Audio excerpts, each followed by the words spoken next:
Students demand upfront amnesty for all future protests on campus.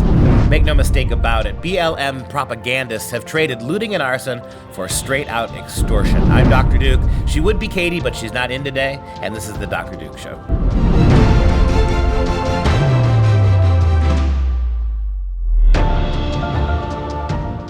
Hello, everyone, and welcome to the Dr. Duke Show, the only program that keeps you educated on the craziness impacting K-12 classrooms and college campuses around the world. Today, Katie is off and may be gone for a while, so I am flying solo. Good news, you get the pretty one. Bad news, it's just going to be me. Today we start in New York, where students at Hofstra University have issued a list of demands, including, now wait for it, the right to protest anytime in perpetuity without fear of punishment, to be completely granted amnesty.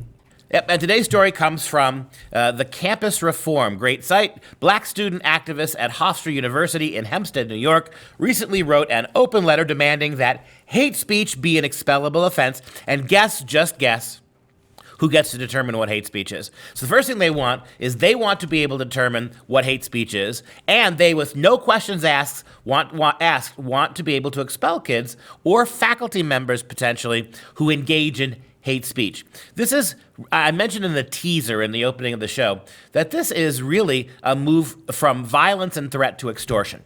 And the spinelessness of the modern American university, particularly the administrators, if any other group was demanding something like this, they would be shut down immediately. It shows you how much power the universities have ceded to students. Students who, in theory, should be there for an education, are there largely because there's all sorts of stuff they don't know. There to learn the history, to learn the philosophy, to learn the sociology that would allow them to understand how we came to this present moment. Rather than that, these students see this because of the weakness of our public school, our public university administrators. They see this as a golden opportunity to completely transform our universities. So these students at Hofstra recently wrote an open letter demanding hate speech be an expellable offense and that they be granted amnesty for all future protests in perpetuity. They want to be able to plan their calendars, mark their desktop books for weeks and years in advance of chaos and rioting and taking over buildings on campus. They want to do that, all with a guarantee that nothing will happen. They've learned something from the playbook of the Antifa and Black Lives Matter in the streets. For how many months have we sat by, 7, 8 now, and watched these kinds of violent, performative street thuggery from BLM, from Antifa, where they're yesterday in Philadelphia, they're places like Philadelphia, they're taunting cops, they're wishing death to the families of these officers, and the police are told to stand down by liberal progressive mayors and governors.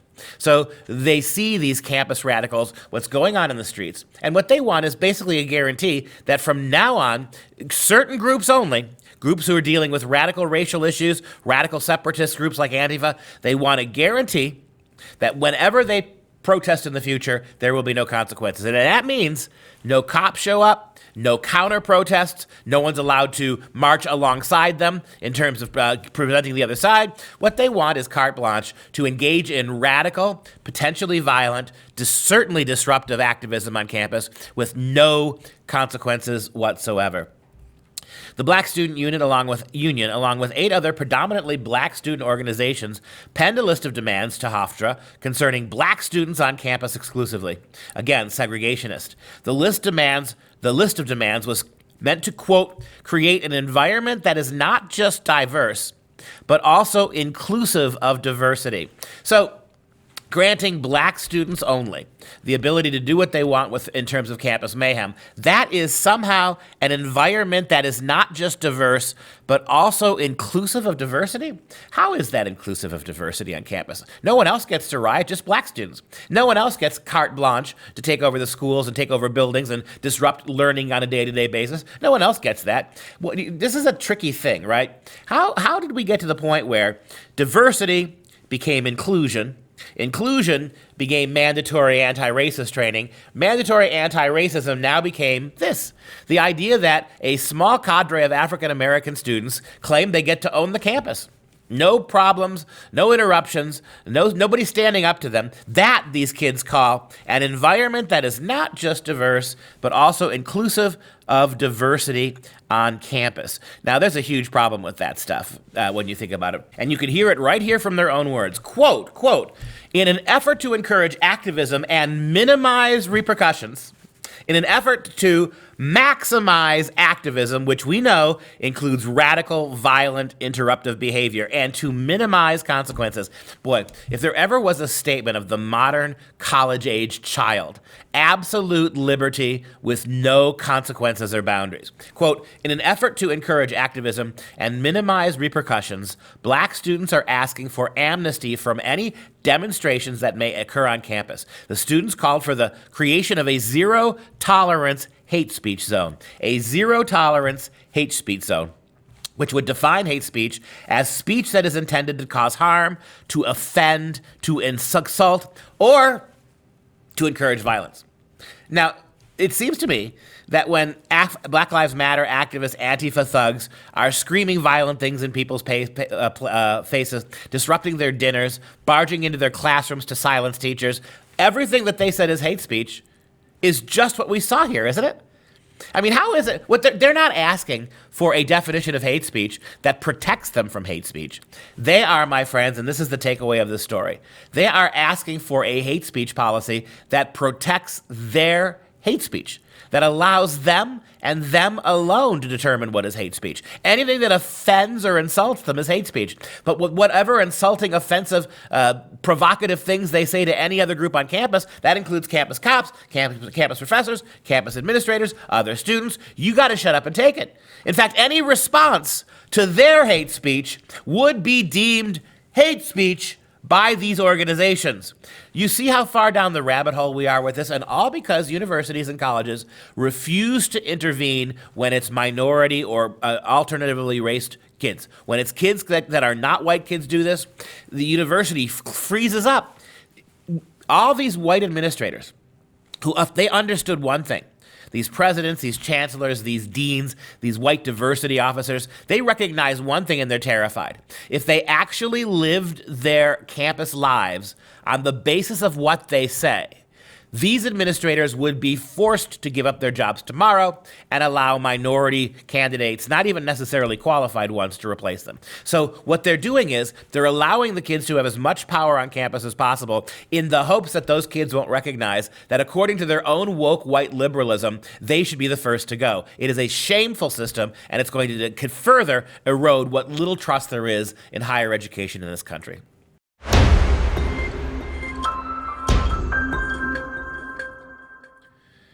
Well, another story that's going to kind of just freak you out a little bit.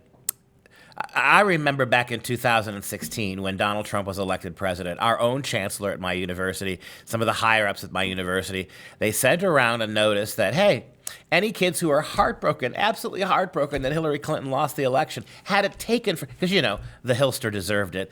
As she said recently herself, she was born for this to be president. She was born to fight COVID. What a shame she didn't get this opportunity. But our public school, the public school I teach at university, they actually offered counseling to kids who were heartbroken. And given how much the liberal teachers at the university whipped those kids up in a frenzy of Clinton fever, when she lost, it was like a morgue on campus. So this shows you already how bad it is, right? You have an administrator at a public university having to coddle kids who are upset because in a fair and just democratic election, their candidate didn't win. Well, at Minnesota State University, it begins. The Minnesota State University system, I should say, hosts processing election emotions for faculty.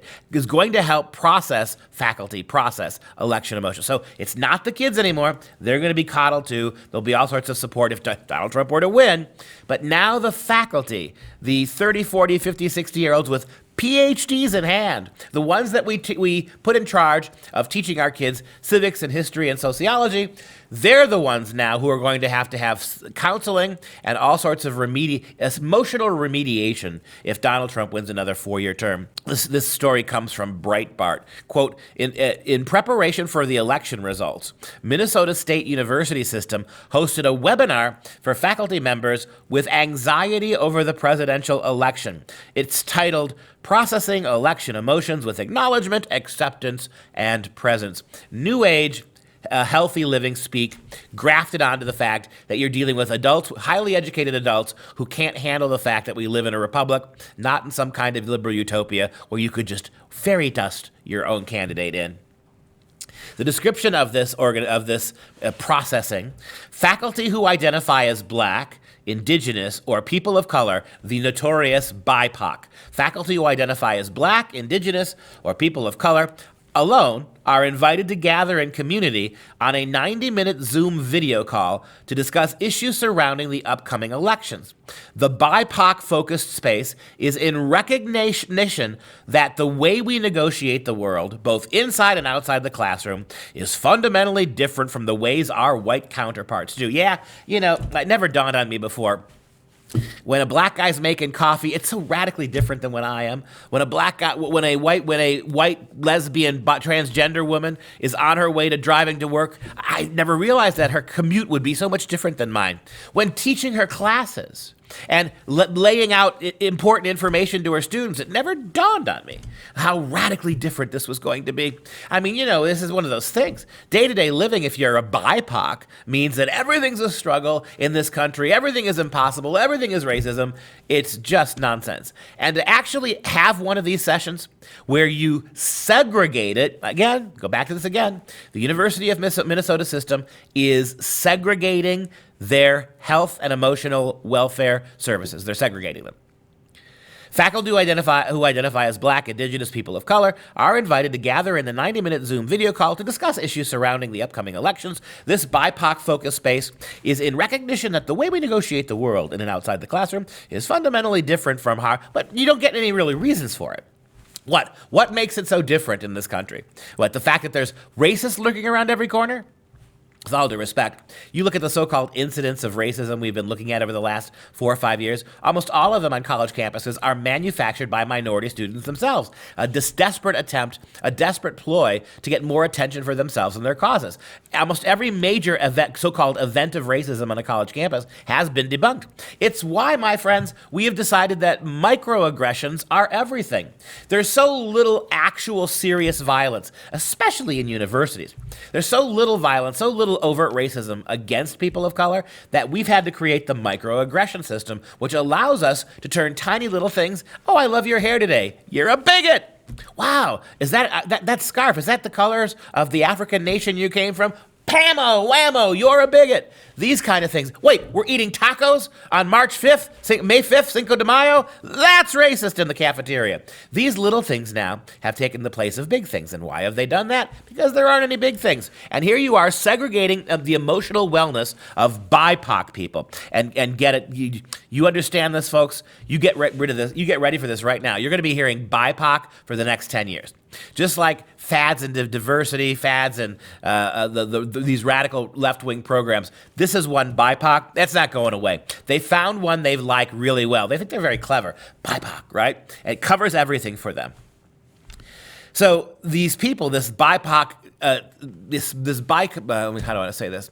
This BIPOC therapy session, again, as disgusting as it is, participants were asked to read The Atlantic's article, "The United States Needs a Third Reconstruction," before attending the webinar. So before they come into the webinar, they've got to read the far-left magazine, The Rag, The Atlantic, to find out how liberal intelligentsia, white liberal intelligentsia, is arguing that we need a third reconstruction. In other words, we've got to go back to what happened post-Civil War when everything was in ruins and recreate a different kind of country. Now, you ask yourself, what are they reconstructing from? The good question. What major catastrophe have we had in the last 10 years that requires reconstructing? They want reconstruction without the destruction. In fact, they're working hard to fill the gap of destruction, aren't they? With all of these riots, this looting, this arson. But the reality is we don't need a reconstruction because there has not been a system-wide destruction. It just shows you how far they want to play the game here in terms of turning this country into something very different.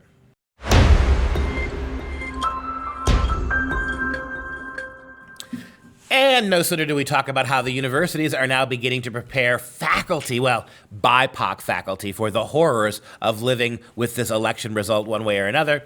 The tried and true comes out. At Harvard University and Michigan, we've got a couple of stories here about how the universities are also preparing to deal with student angst over the possible election results. So Harvard, you would think the number one flagship university of this country, the leading voice of the Ivy League, you would think one of the most respected intellectual organizations in the world today, would be able to handle the students who get accepted there, the elite of the elite, should be able to handle how a simple democratic election turns out. You would be wrong to think so. At Harvard, Harvard Faculty Council has been prepping for several weeks. Prepping. It's interesting, isn't it? Those who are conservative see that word, that verb, in a very different way that the progressive left does. Harvard Faculty Council has been prepping for several weeks, brainstorming for how to support students and faculty after the election. According to the Harvard Crimson, President Donald Trump's 2016 victory left much of Harvard's largely liberal student body stunned and concerned about what a Trump presidency could mean for them and their families. You know the irony of this? It didn't mean anything. We remember back in 2016, don't we? When these same liberal Brahmins were telling you that the infrastructure was going to collapse, that we'd be in all sorts of foreign wars, that the economy was going to tank and crash. All the things that they said were going to happen didn't happen. As a matter of fact, even with the unprecedented interference of COVID, the economy has been relatively strong. It remains strong. The economy is actually doing really quite well. And it's every time we do something, Donald Trump does something to mediate the harsh lockdown maneuvers, right? Whenever Trump moves in the direction or conservative governors, Republican governors, or just common sense people begin to take a little pressure off people, give them back a little bit more of their freedom and freedom of control, what happens? The stock markets go up, everything, employment goes up, radical changes. We have one of the highest GDPs this last month in history.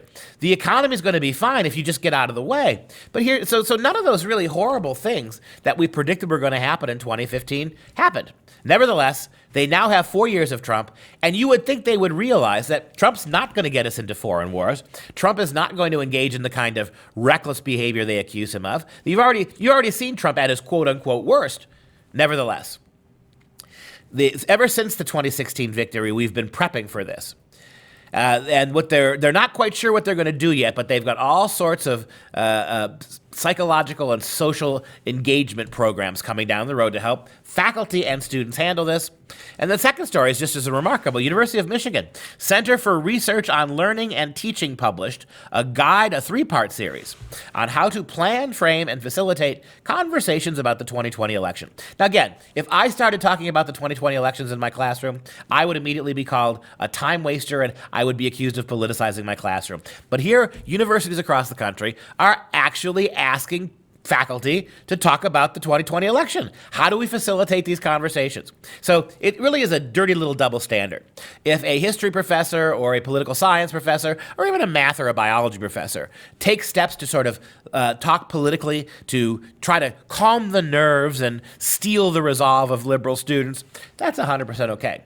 But if I were to do this and look my kids in the eye and say, grow a backbone, kids, the worst thing you can have is not Trump. Wait till you get a chance to see what Kamala's up to. That would be considered political activism. So there's all this psychological gamesmanship going on. The Center for Research on Learning and Teaching published this three-part guide, How to Frame, Plan, and Facilitate Conversations. It explains how every discipline can educate students. Listen to this. Every discipline can educate students on how you go about living with the result. Every discipline, every subject matter, every class has the ability to teach kids. Now, again, I can tell you that I spent, about a year and a half ago, I spent 5 minutes in one classroom talking about a student government meeting that was called in an emergency session to talk about how racist our campus was. And one of the solutions at that meeting was the chancellor and the provost standing up and saying, we've got to have these conversations on campus. We've got to have them. right? So it's okay. Like we're learning at Michigan.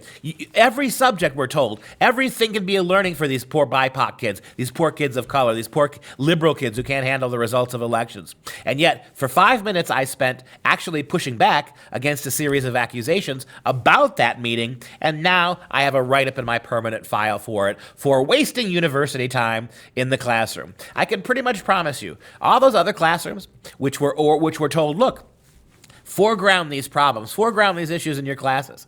No one got in trouble, no one got censored for it when they were trying to make kids feel better as liberal kids who are upset. It's a complete scam. And it's a complete scam, and it's a scam that is designed to set up people. As long as you're promoting liberal values, progressive worldviews, you can use as much class time as you want to pervert what's going on. But heaven help you if you push back against the narrative.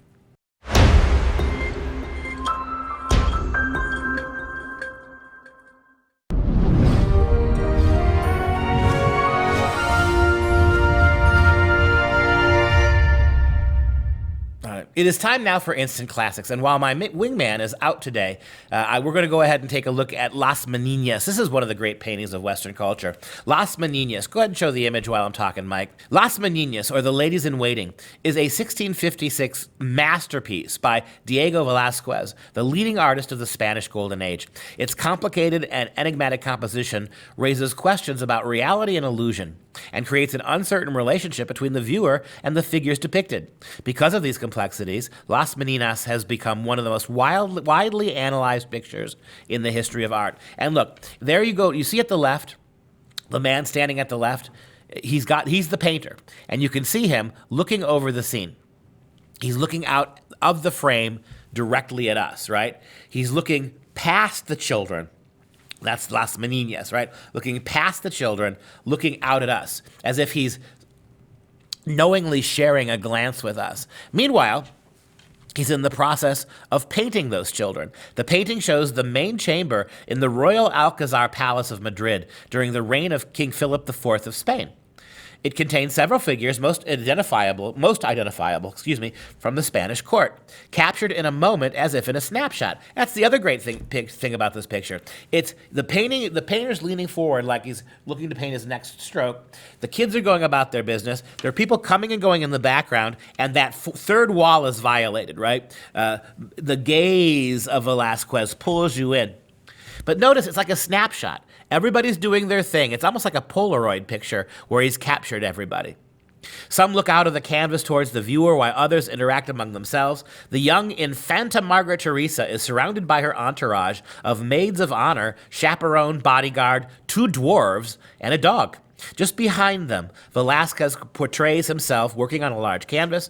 Velázquez looks outwards beyond the pictorial space to where a viewer of the painting would stand. That's us as we stand in the museum before the picture. In the background, there is a mirror that reflects the upper bodies of the king and queen. You could see immediately to the right of Velázquez there, you see a mirror. It almost looks like a picture frame. These are the two, the king and the queen themselves have opened the door to this drawing room where Velázquez is painting these children. What a complicated, really beautiful picture. And I love the way in the mirror he gauzes up the figures of the king and queen, both because of the distance of the scene and because of the nature of the refracted light in the mirror. Really well done. One of the great masterpieces of Western culture. All right, just a reminder that these premier beverage vessels of freedom are keeping our show going. Get yours and support the show by joining the Patriot Club with a one-time $99 tax-deductible donation. Just simply visit thepatriotclub.us. That's patriotclub.us. Now let's wrap up things with our own fun fact of the day. Since we just had daylight saving time, DST, apparently the candy industry went into full lobby mode of DST. Traditionally, the DST ended on the last Sunday in October, usually right before Halloween night. For decades, the candy industry lobbied and even put a little candy pumpkins on the seats of senators in 1985 to convince them to change it. In 2007, a law was finally passed extending daylight savings time into November to give the kids a little more time in the sunlight to go out there and raid your house for candy. And that's our show. For Freedom Project, I'm Dr. Duke. Until next time, stay educated, my friends.